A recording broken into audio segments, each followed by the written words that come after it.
আসসালামু আলাইকুম সবাইকে। এখন আমরা বর্তমানে এটা তো সবাই জানি যে ইন্ডিয়ান মেডিকেল ভিসা বা ডাবল এন্ট্রি ভিসা বা এন্ট্রি ভিসা পেতে মোটামুটি সবারই একটু কম বেশি কষ্ট হচ্ছে।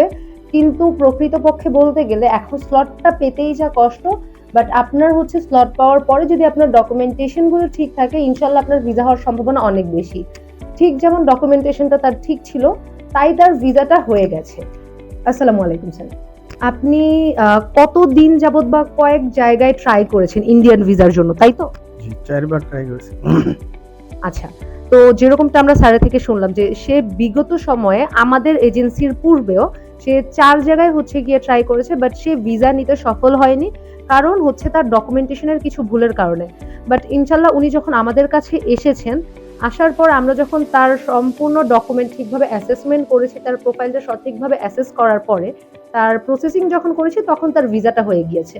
বর্তমানে আপনারা দেখতে পাচ্ছেন তার হাতে রয়েছে ইন্ডিয়ান মেডিকেল ভিসা। শুধু তা নয়, তিনি কিন্তু অ্যাটেন্ডেন্ট সহ ভিসাটি পেয়েছেন। আমরা একটু জানবো তার থেকে ভিসা পাওয়ার পরে তার কেমন লাগছে।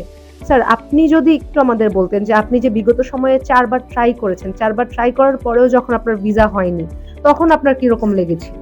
হ্যাঁ, ওদের সময় খুব খারাপ লাগছে। এখন বিষয় হয়েছে, এখন আনন্দ লাগতেছে, ভালো লাগতেছে। যেরকমটা আপনারা শুনলেন যে পূর্ববর্তী সময়ে যখন তার ভিসা হয়নি তখন সে খুবই হতাশাজনক ফিল করলো, এখন তার কিন্তু খুবই ভালো লাগছে।